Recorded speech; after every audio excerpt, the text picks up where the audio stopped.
Capítulo 5. Y no obstante, visto de manera objetiva, no tenía nada que inspirase miedo. No era muy alto cuando creció ni robusto. Era feo, desde luego, pero no hasta el extremo de causar espanto. No era agresivo ni torpe, ni taimado, y no provocaba nunca. Prefería mantenerse al margen. Tampoco su inteligencia parecía desmesurada. Hasta los 3 años no se puso de pie y no dijo la primera palabra hasta los 4.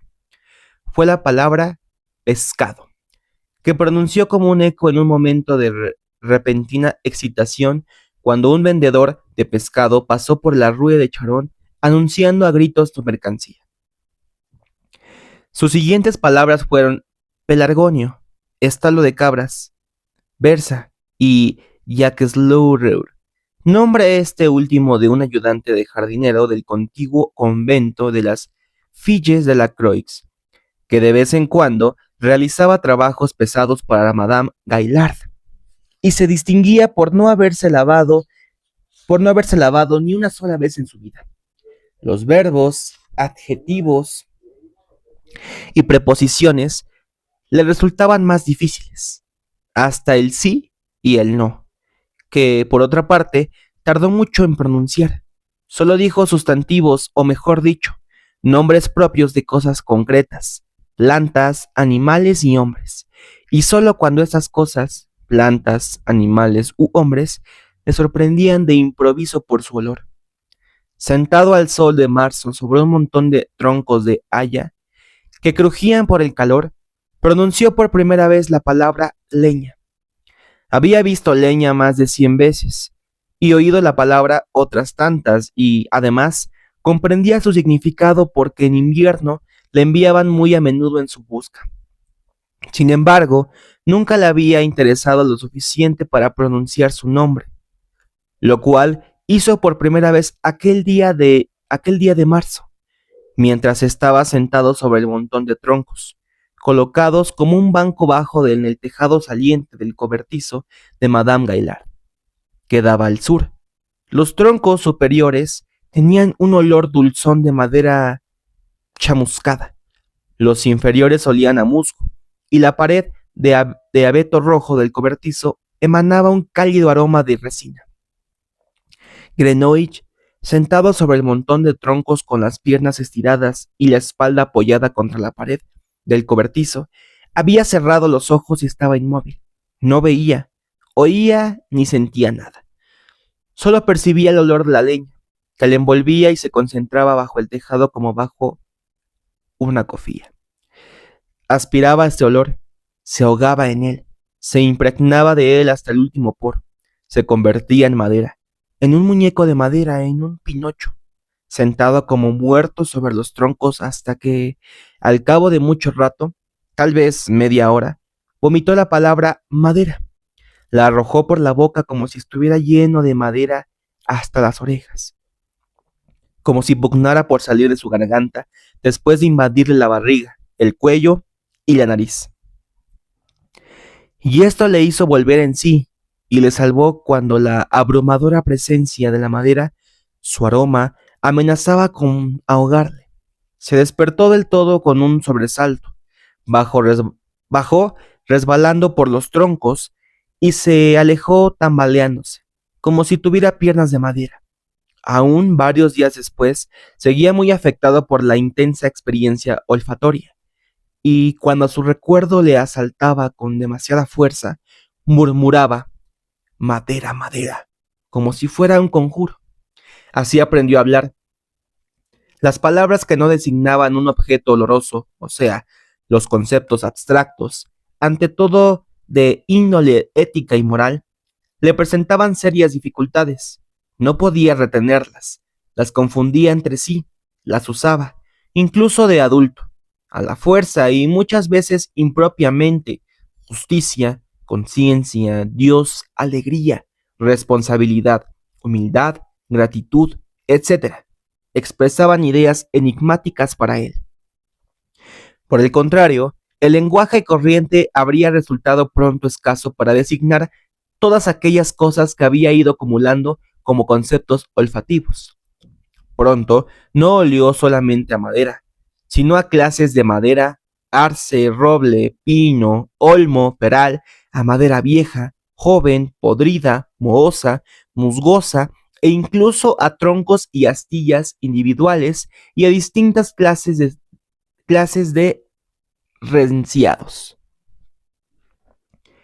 Como ninguna otra persona habría podido distinguirlos con los ojos, y lo mismo le ocurría con otras cosas. Sabía que aquella bebida blanca que Madame Gaillard daba todas las mañanas a sus pupilos se llamaba solo leche, aunque para Grenouille cada mañana olía y sabía de manera distinta, según lo caliente que estaba. La vaca de que procedía, el alimento de esta vaca, la cantidad de nata que contenía, etcétera. Que el humo, aquella mezcla de efluvios que constaba de 100 aromas diferentes y cuyo tornasol se transformaba no ya cada minuto, sino cada segundo, formando una nueva unidad, como el humo del fuego, solo tenía un nombre: humo. Que la tierra, el paisaje, el aire, que a cada paso y a cada aliento eran invadidos por un olor distinto y animados. En consecuencia, por otra identidad, solo se designaban con aquellas tres simples palabras. Todas estas grotescas desproporciones entre la riqueza del mundo percibido por el olfato y la pobreza del lenguaje hacían dudar al joven Grenouille del sentido de la lengua, y solo se adaptaba a su uso cuando el contacto con otras personas lo hacía imprescindible. A los 6 años, ya había captado por completo su entorno mediante el olfato. No había ningún objeto en casa de Madame Gaillard, ningún lugar en el extremo norte de la Rue du Charon, ninguna persona, ninguna piedra, ningún árbol, arbusto o empalizada, ningún rincón, por pequeño que fuese, que no conociera, reconociera y retuviera en su memoria olfativamente, con su identidad respectiva. Había reunido y tenía a su disposición 10.000, 100.000 aromas específicos, todos con tanta claridad que no solo se acordaba de ellos cuando volvía a olerlos, sino que los olía realmente cuando los recordaba. Y aún más, con su sola fantasía era capaz de combinarlos entre sí, creando nuevos olores que no existían en el mundo real. Era como si, era como si poseyera un inmenso vocabulario de aromas que le permitiera formar a voluntad enormes cantidades de nuevas combinaciones olfatorias. A una edad en que otros niños tartamudeaban con las primeras palabras aprendidas, las frases convencionales, a todas las luces insuficientes para la descripción del mundo. Si acaso, lo único con que podía compararse su talento era la aptitud musical de un niño prodigio que hubiera captado las melodías y armonías, el alfabeto de los distintos tonos, y ahora compusiera él mismo nuevas melodías y armonías, con la salvedad de que el alfabeto de los olores era infinitamente mayor y más diferenciado que el de los tonos, y también de que la actividad creadora del niño prodigio Grenouille se desarrollaba únicamente en su interior y no podía ser percibida por nadie más que por él mismo. Se fue volviendo cada vez más introvertido. Le gustaba vagar solo y sin rumbo por la parte de Faubourg Saint-Antoine, cruzando huertos, viñas y prados. Muchas veces no regresaba a casa por la noche y estaba días enteros sin aparecer. Luego sufría el correspondiente castigo de los bastonazos sin ninguna expresión de dolor. Ni el arresto domiciliario, ni el ayuno forzoso, ni el trabajo redoblado podían cambiar su conducta.